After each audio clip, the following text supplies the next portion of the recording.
Welcome to Public Affairs Roundtable, a discussion of current events in the nation and around the world and how they affect the people of Indiana. Here's your moderator, Larry Lough.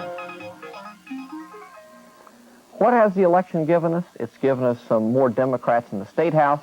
It's given Democrats more of a voice in the Indiana House of Representatives, where we're going to be making some tough decisions in 1987 on how we spend our money and how much of it we spend. What do we spend on education? What do we spend on economic development? And how do we focus this money toward those programs that we can best benefit from them? With us today are two Democratic legislators, State Senator Bill McCarty, a Democrat from Anderson, and State Representative Marc Carmichael, a Democrat from Muncie. Also with us, John Rouse, Executive Producer of Public Affairs Roundtable. Bill McCarty, is there a problem the legislature has that money won't solve? Well, I think that we have to look at spending money wisely, and I think the constituency of the state is concerned about the state spending its money wisely. I think we have to establish the fact that the money is being spent for essential services first before we run on to tap new sources of revenue. The revenue forecast, the revised revenue forecast was not an overly optimistic. That would be kind. I think it's a very bleak picture. I think that the revenue forecast is a very strong statement about the state of the Indiana economy, and that the Indiana economy is not healthy.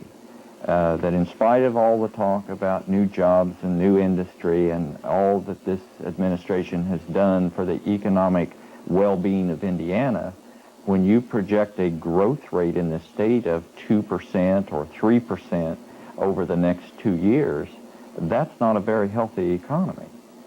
Marc Carmichael, are we looking anything beyond in the legislature, anything beyond education and economic development, or are those our two programs to come out of this legislature in terms of funding as well as legislation? Well, I think that Governor Orr has set the tone for this legislature by announcing his education program. I think that he certainly lets Governor Mutz carry the ball on the economic development. I think Lieutenant Governor Mutz has been very aggressive in that respect, but I do believe that this session will be primarily concerned with lack of dollars in total and concern for improvement of education, both primary, secondary, and higher education. If I can switch the subject to commitment and culture. You know, oftentimes Hoosiers are called hicks. Now, that doesn't say that Hoosiers are not street-smart people, but in a traditional sense, I think perhaps education has not been emphasized in this state. How does the culture change, and how do you stick with the program when many of your constituents are going to say, don't spend money on education, we're going to have to pay more dollars? How do we as a society overcome this image of Hoosier hicks? It doesn't mean that our citizens are not smart, because they're street smart, but they may not be educated. In confronting Japan and the competition of the rest of the world, how are we going to change our behavior? I think this is an area where leaders should lead. A lot of times there are elected officials can't do a lot of things, but they can lead, they can speak up for, they can set examples.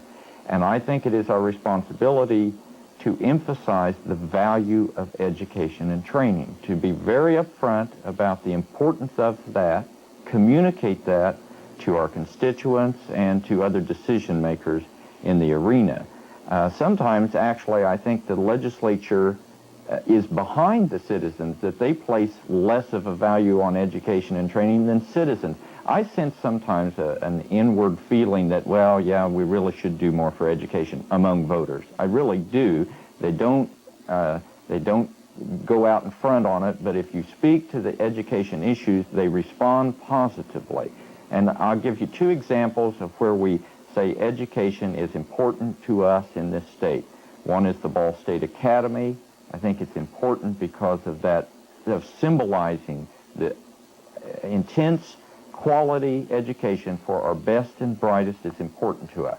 And the second one is the proposal for a trust fund administered by the state that families can invest in for their children's future higher ed costs. Those are two reasonably inexpensive proposals that where the state is saying, we value education, we value higher training. Aren't those labeled luxuries, though, by some people as opposed to necessities of education?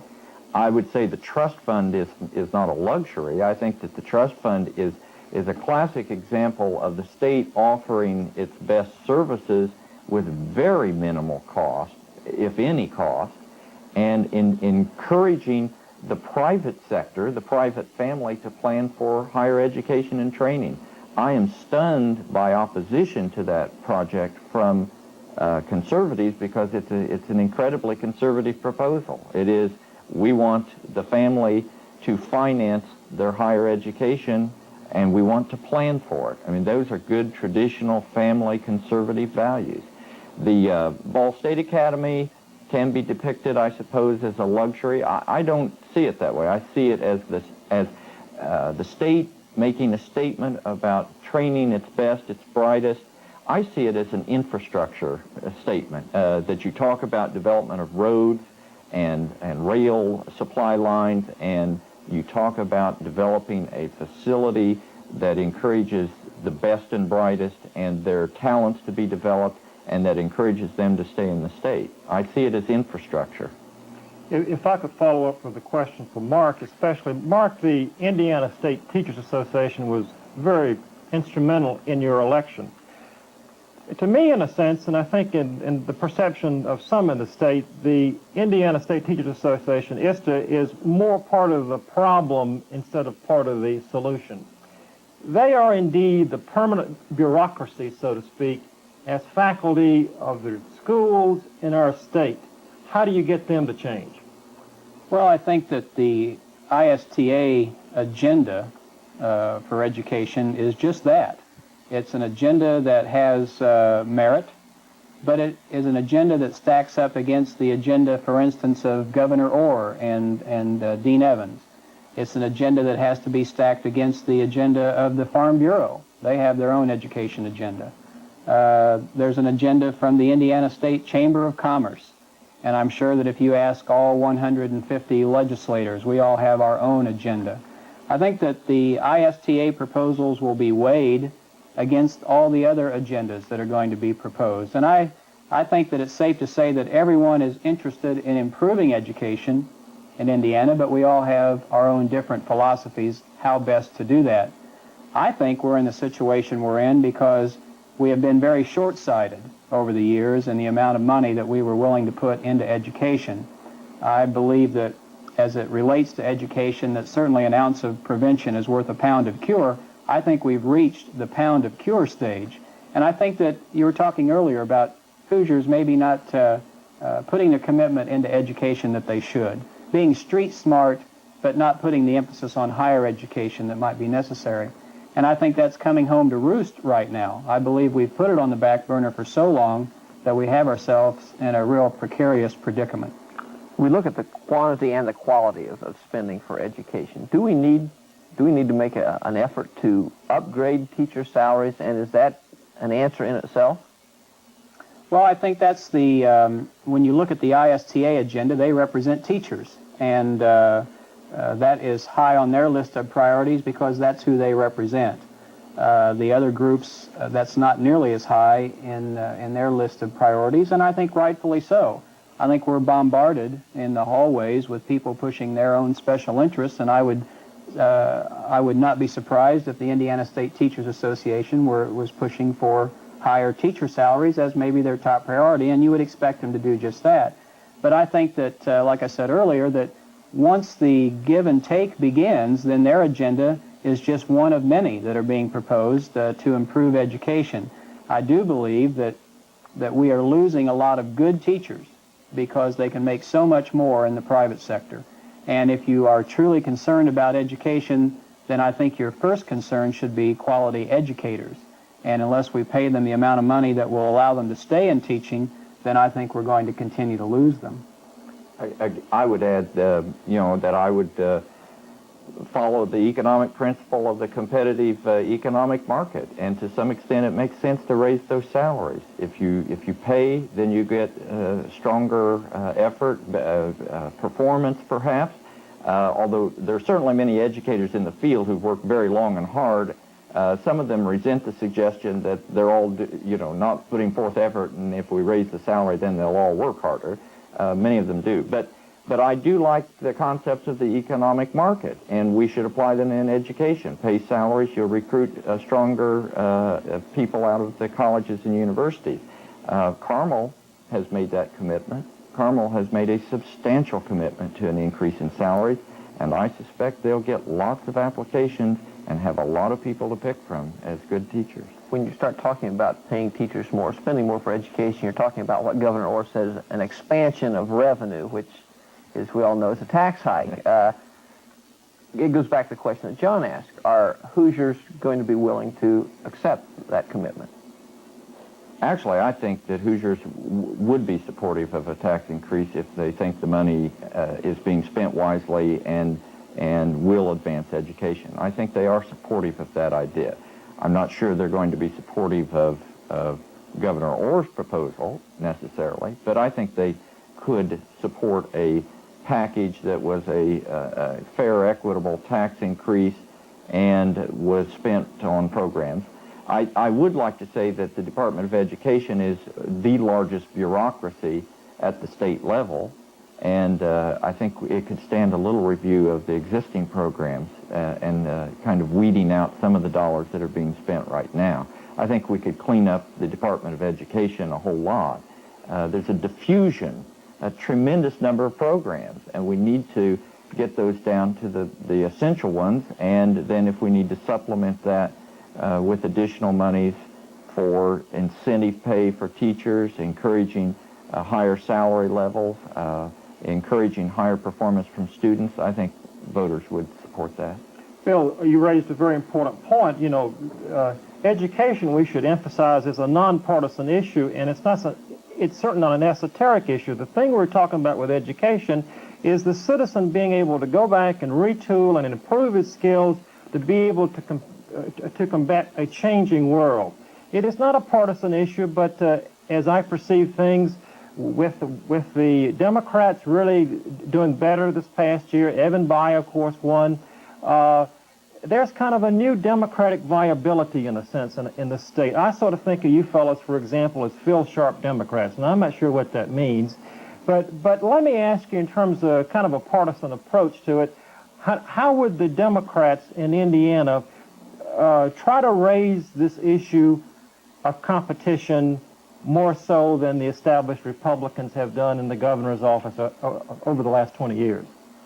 I think Democrats would propose that a lot of the decision-making be left at the local school district level as much as possible, and encourage pride and competition between school districts, that the community pride would be encouraged to foster an aggressive education program, and that the state's principal role is to provide the financial support.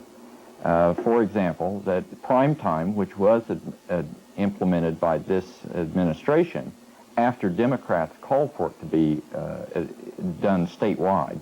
There were three of us that held a press conference and said prime time ought to be implemented statewide, and the governor then decided to go ahead with it. It's been a popular program, it's good. But this administration does not fully fund the costs of prime time, and in fact takes money that isn't expended on prime time and reverts it to the general fund to balance the state budget. I think Democrats would decide what monies need to go, make sure they go there, and then encourage the local school boards and the local school community, challenge them to perform. Do we further, I guess to carry that one step further, do we further dismantle the 73 property tax relief program that essentially lifted local control of funding or local control of taxation from school boards? And it was done in large part because school boards increasingly stepped up their budget and consequently stepped up local property taxes. It was intended to put that authority at the state level rather than the local level, but we've seen somewhat of an erosion of that. since local officials have a little more authority, but there's still a cap on that. Do we start to lift that cap somewhat and give local school boards more authority to increase budget and raise taxes? I'd like to comment on that, because I believe that a more fair way of handling that is to leave it with the state. I think you can end up with a real patchwork quilt of effort if you go back to more local rule. And since 1973, I believe that's the more proper way to go for funding for school corporations. However, the governor in his new proposal says if we're going to put more money into this, we want accountability from the local school corporations. And my thought on that is, in 1973, we effectively took that away. So I think that the state has to adequately fund education in Indiana before they start insisting on more accountability. When your funding is inadequate, then you're going to have programs that suffer, and you're going to have students that don't do well. So I suggest that we fund things more adequately before we start insisting on more accountability. So as I said, Bill's saying to local governments, set your standards, set your criteria, and then, Marc, you're saying provide more money, but make sure that the criteria that they set are implemented. Does that... Now, I think that's a fairly good summarization of it. I don't like to see the state spending lots of money on enforcement. I think that we set the standards and establish the funding mechanism, and through example, challenge school districts to meet those levels of performance. I did want to indicate that I would give greater flexibility in the cumulative building fund. I think that rather than loosening up the overall property tax freeze on school funding at the local level, I would give them greater latitude on cumulative building funds. By allowing that to be used for operations? Equipment, a broader definition, yes, a continually broader definition of what it could be spent for, because many of the school districts build up these cum building funds, and all they can be used for is to build buildings. And I think we need to move away from building buildings and build good students. And give them a little flexibility to spend that money on education programs. You'd mentioned some reservations earlier about Governor Orr's plan. Are you talking about his program for education or his plan to expand the sales tax base, cut it 0.5%, but to expand it to services as well? Do you think that's not a good plan? Well, first, the cutting 0.5% is patently absurd. I don't think people are going to buy that. I don't, here we're going to increase your taxes, but then we're going to decrease them 0.5%. I don't think people want to even bother. Calculating 4.5% is more trouble than just leaving it at 5%. Plus, I guarantee you the state would decide they were short on money 2 years from now and bump it back up to 5%. So that's a shell game. That part of it's weak.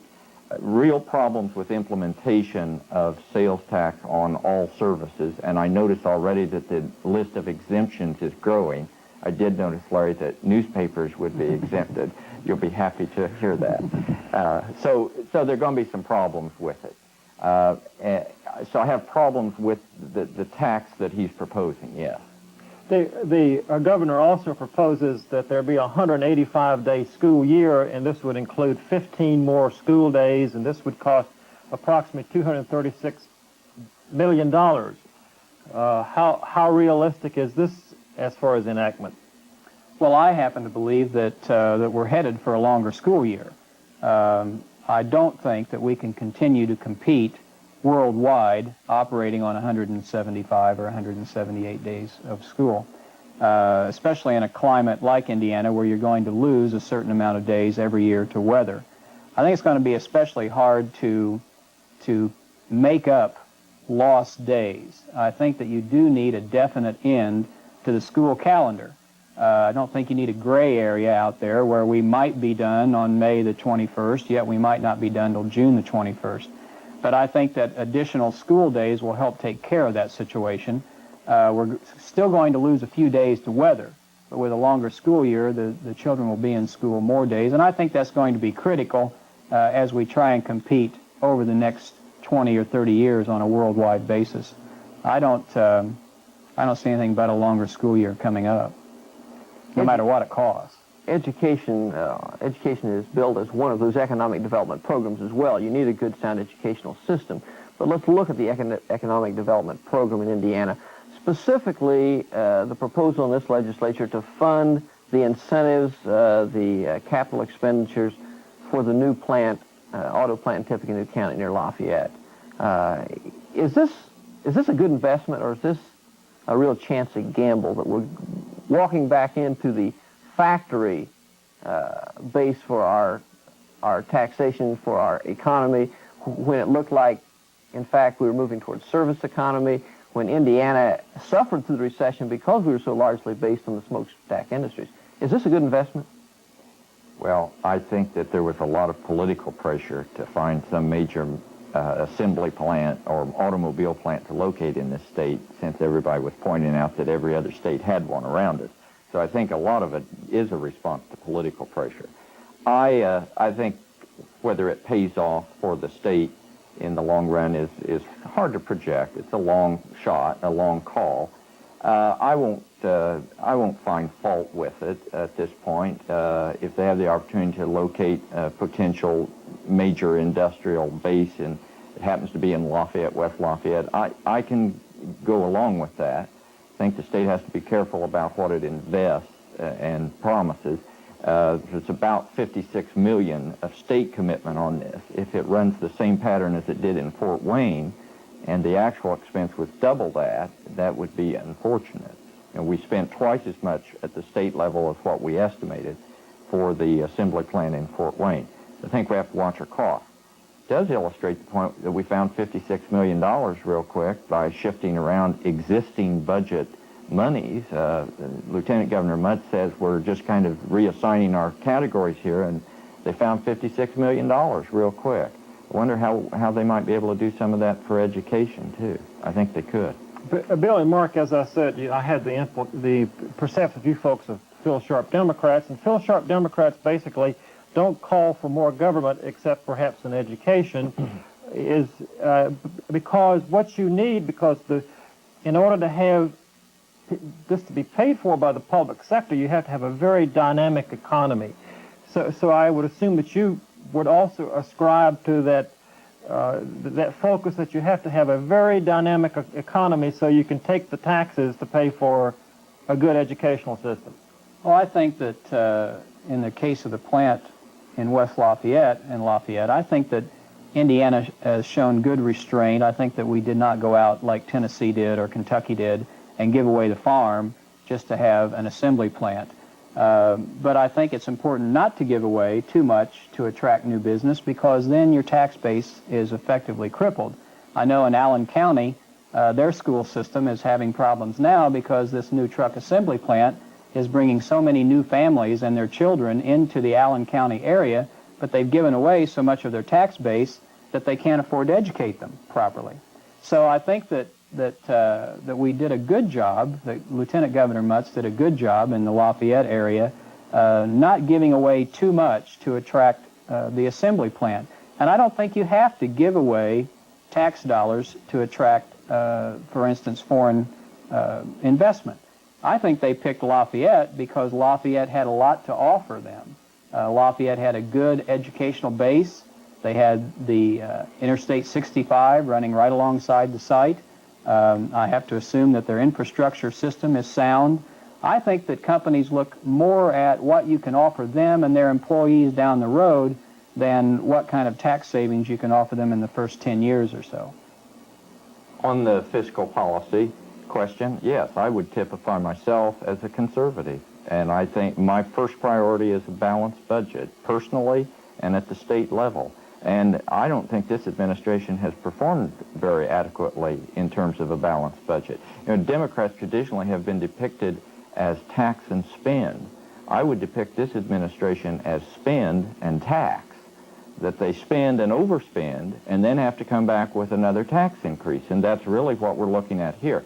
A word of caution, this tax proposal is not only to fund new education programs, it's to generate enough money to just have a bare-bones budget for the next 2 years. Well, is this a problem with the economy in Indiana, though? I mean, rather than administrative policy in terms of budgeting? Well, I think it's a combination. I think it's both. I think it is a problem with a faltering economy and the tendency to spend based on optimistic assumptions, that the revenue projections that this administration made were $140 million off for the last year and a half. They tend to be too optimistic. I'm an alternate on the State Budget Committee, and we get revised revenue forecasts all the time. And the main reason they can still balance the budget is they take reversions. They now project a $16 million surplus in June of '87, and the way they get that is $96 million in reversions. That means really an $80 million deficit. What that means is they're cutting back on what they're spending, and I mean they have to do that. I compliment them for at least deciding not to spend it now, but I think there are real problems with fiscal administration in this administration. If I could get back to Indiana's favorite pastime, and of course that's politics, the Democrats are going to select a nominee for governor in a couple of years. You have any ideas about who will be the best person to articulate these kinds of value positions for your party? I think we'll have several choices. I think we're going to give people a lot of opportunity to look at a lot of candidates, some mayors who have run cities in this state and run them very admirably. I can think of 3 or 4 possibilities there, at least 3 or 4. I think we've got some leadership at the state level that again, are a conservative financial type of Democrat, fiscal conservative. And I think 2 or 3 people in the legislature, and perhaps 1 or 2 that have been in the legislature. I think you'll see as many as 8 or 10 candidates discussed. I think by the time it gets to running, you'll see maybe 3 or 4. I think we have several to pick from. We're out of time here today. Thanks to our guests, Marc Carmichael, Bill McCarty, and John Rouse. I'm Larry Lough. Thank you for joining us.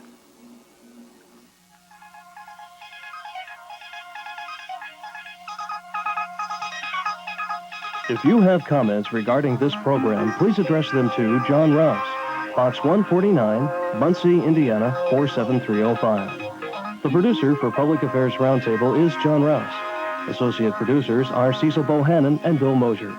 This program is a production of University Media Services, the Department of Political Science, and Radio and Television.